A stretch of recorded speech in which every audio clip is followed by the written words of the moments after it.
الحمد لله رب العالمين والصلاة والسلام على رسوله الكريم أما بعد فأعوذ بالله من الشيطان الرجيم بسم الله الرحمن الرحيم وإما نرينك بعض الذي نعدهم أو نتوفينك فإلينا مرجعهم ثم الله شهيد على ما يفعلون ولكل أمة رسول فإذا جاء رسولهم قضي بينهم بالقسط وهم لا يظلمون ويقولون متى هذا الوعد إن كنتم صادقين قل لا أملك لنفسي ضرا ولا نفعا إلا ما شاء الله لكل أمة أجل إذا جاء أجلهم لا فلا يستأخرون ساعة ولا يستقدمون قل أرأيتم إن أتاكم عذابه بياتا أو نهارا ماذا يستعجل منه المجرمون ثم إذا ما وقع آمنتم به الآن وقد كنتم به تستعجلون ثم قيل للذين ظلموا ذوقوا عذاب الخلد هل تجزون إلا بما كنتم تكسبون۔ اور اے نبی صلی اللہ علیہ وسلم، اگر ہم ایسا کوئی عذاب آپ کو دکھا دیں جس کا ہم ان سے وعدہ کرتے ہیں یا ہم آپ کو وفات دے دیں تو انہیں ہماری ہی طرف لوٹنا ہے، پھر اللہ تبارک و تعالیٰ ان کاموں پر گواہ ہے جو وہ کرتے ہیں۔ اور ہر امت کا ایک رسول ہے، پھر جب ان کا رسول آ گیا تو ان میں انصاف کے ساتھ فیصلہ کر دیا گیا اور ان پر ظلم نہیں کیا جائے گا۔ اور وہ کافر کہتے ہیں یہ عذاب کا وعدہ کب پورا ہوگا؟ اگر تم سچے ہو اے نبی صلی اللہ علیہ وسلم کہہ دیجئے میں اپنی ذات کے لیے کسی نقصان کا اختیار نہیں رکھتا اور نہ نفع کا، مگر اللہ جو چاہے وہی ہوتا ہے۔ ہر امت کے لیے ایک مقررہ وقت ہے، جب ان کا مقررہ وقت آ جاتا ہے تو اس سے ایک گھڑی بھی آگے اور پیچھے نہیں ہو سکتا۔ کہہ دیجئے بھلا دیکھو تو صحیح، اگر ان کا عذاب تم پر رات کو یا دن کو آ جائے تو کیا بچاؤ کر لو گے؟ اللہ تبارک و تعالیٰ نے کہہ دیا کہ عذاب سے کوئی بچا نہیں سکتا۔ آخر کیا چیز ہے جس کے لیے یہ مجرم جلدی مچا رہے ہیں؟ کیا پھر جب عذاب واقع ہو جائے تب ان پر ایمان لاؤ گے؟ حالانکہ اس وقت کا ایمان بھی کوئی فائدہ نہیں دے گا۔ اس وقت کہا جائے گا کہ اب ایمان لاتے ہو، حالانکہ تم یقیناً اسے جلدی مانگتے تھے۔ پھر جنہوں نے ظلم کیا ان سے کہا جائے گا تم دائمی عذاب کا مذاق چکھتے رہو، تمہیں انہی کاموں کا بدلہ دیا جائے گا جو تم دنیا میں کما کر بھیجے ہو۔ اللہ تبارک و تعالیٰ نے یہاں جو ہے مجرموں کی سخت سرزنش کی ہے کہ یہ دنیا میں جو ہے جرم کرتے ہیں، اللہ تعالیٰ ان کو جو ہے آخرت میں پکڑے گا۔ مجرموں کا دنیا یا آخرت میں ضرور انتقام لیا جائے گا۔ کئی لوگوں کو اللہ دنیا میں بھی انتقام لیتا ہے، پھر بعد لوگوں کو جو ہے یہاں چھوڑ دیتا ہے، لیکن مرنے کے بعد بڑا سخت عذاب دیتا ہے۔ اللہ تبارک و تعالیٰ نے اپنے نبی صلی اللہ علیہ وسلم سے مخاطب ہوتے ہوئے فرمایا ہے وَإِمَّا نُرِيَنَّكَ بَعْضَ الَّذِي نَعِدُهُمْ، اے نبی صلی اللہ علیہ وسلم اگر ہم کوئی عذاب جس کا ان لوگوں سے یعنی کافروں سے وعدہ کیا ہے آپ کو دکھا دیں، یعنی آپ کی زندگی ہی میں ان سے انتقام لے لیں تاکہ آپ کی آنکھوں کو ٹھنڈک ہو جائے، لیکن اللہ تبارک و تعالیٰ نے ایسا نہیں کیا ہے، کیونکہ نبی صلی اللہ علیہ وسلم کی امت میں اللہ تعالیٰ نے نبی کے سامنے عذاب نہیں دیا ہے۔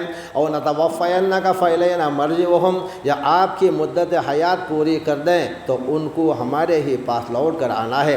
حالانکہ اللہ کے نبی صلی اللہ علیہ وسلم کی پوری مدت ہو گئی، اللہ کے نبی انتقال ہو گئے، لیکن اللہ نے یہاں ان کو عذاب نہیں دیا بلکہ آخرت میں ان کو بڑا سخت عذاب دے گا، یعنی ان کا ٹھکانہ اور لوٹنے کی جگہ ہمارے ہی پاس ہے۔ اور آپ کے بعد بھی اللہ تعالیٰ ان کے اعمال سے خبر رکھتا ہے۔ اللہ تبارک و تعالیٰ جو ہے جتنے بھی بڑے سخت دشمن ہوں اللہ کے نبی کے ہو نہ ایمان والوں کے، اللہ تعالیٰ ان کو یہاں ڈھیل دیتا ہے، لیکن مرنے کے بعد اس کا عذاب بڑا سخت ہوگا۔ وَلِكُلِّ أُمَّةٍ رَسُولٌ فَإِذَا جَاءَ رَسُولُهُمْ، اور ہر ایک امت کے لیے ایک پیغمبر اللہ نے بھیجا ہے، پھر جب ان کا پیغمبر آ جائے گا، امام مجاہد فرماتے ہیں ان سے مراد یہ ہے کہ جب قیامت کے دن آئے گا قضی بینہم بالقسط، تو ان میں انصاف کے ساتھ فیصلہ کر دیا جائے گا۔ اللہ تعالیٰ یہاں جسے بھی چھوڑ دیا ہے قیامت کے بعد ان کا انصاف کے ساتھ فیصلہ کیا جائے گا، ان کے جو برے اعمال ہیں ان کا صحیح جواب اللہ تعالیٰ قیامت کے دن دے گا۔ جیسا کہ اللہ نے فرمایا وَأَشْرَقَتِ الْأَرْضُ بِنُورِ رَبِّهَا وَوُضِعَ الْكِتَابُ وَجِيءَ بِالنَّبِيِّينَ وَالشُّهَدَاءِ وَقُضِيَ بَيْنَهُم بِالْحَقِّ وَهُمْ لَا يُظْلَمُونَ، سورہ زمر کی آیت نمبر 59 ہے۔ اور زمین اپنے پروردگار کے نور سے چمک اٹھے گی اور اعمال کی کتاب کھول کر رکھ دی جائے گی اور پیغمبر اور گواہ حاضر کیے جائیں گے اور ان میں انصاف کے ساتھ فیصلے کیے جائیں گے اور بے انصافی کبھی بھی نہیں کی جائے گی۔ قیامت کے دن اللہ تبارک و تعالیٰ ساری زمین میں روشنی کر دے گا۔ جو قیامت کے دن لوگ جمع ہوں گے تو وہاں ہر انسان کا صحیح حساب ہوگا، وہاں کبھی بھی بے انصافی نہیں ہوگی۔ چنانچہ ہر امت کو اس کے رسول کی موجودگی میں اللہ تعالیٰ کے سامنے پیش کیا جائے گا۔ ہر امت کو نبی کے ساتھ بلایا جائے گا اور کتاب اعمال کھول کر رکھ دی جائے گی، جس میں ان کے اچھے برے سب اعمال لکھے ہوئے ہوں گے اور ان کی گواہی بھی دی جائے گی۔ علاوہ ازیں کرامن کاتبین بھی گواہی دیں گے۔ اسی طرح یہ کہ ایک امت کو اللہ تعالیٰ کے سامنے پیش کیا جائے گا۔ امت محمدیہ اگرچہ ترتیب کے حساب سے سب سے آخر میں آئی ہے، لیکن روز قیامت سب سے پہلے اس امت کا فیصلہ کیا جائے گا، جیسا کہ صحیح بخاری مسلم میں یہ حدیث موجود ہے۔ اللہ کے نبی علیہ السلام نے فرمایا نحن الآخرون السابقون یوم القیامہ المقضیون لهم قبل الخلائق، ہم آخری زمانے میں آنے والے امت ہیں، لیکن قیامت کے دن سب سے پہلے ہمارا حساب لیا جائے گا، جن کا فیصلہ تمام مخلوق سے پہلے کیا جائے گا۔ امت محمدیہ کو یہ فضیلت ہمارے نبی جناب محمد رسول اللہ صلی اللہ علیہ وسلم کی طرف سے ملی ہے کہ یہ بڑا مقام ہے کہ ہمارے نبی محمد صلی اللہ علیہ وسلم ہیں۔ ہمیں چاہیے کہ محمد صلی اللہ علیہ وسلم کی عزت کریں اور ان کے بتائے ہوئے طریقے پر چلیں۔ صلاۃ اللہ وسلامہ علیہ دائما الی یوم القیامہ۔ اللہ تعالیٰ سے دعا کیجیے اللہ تبارک و تعالیٰ تمام لوگوں کو جو نبی کے چاہنے والے ہیں اور جو نہیں چاہنے والے ہیں، اللہ تعالیٰ تمام کو ایمان کی دولت سے مالا مال فرمائے۔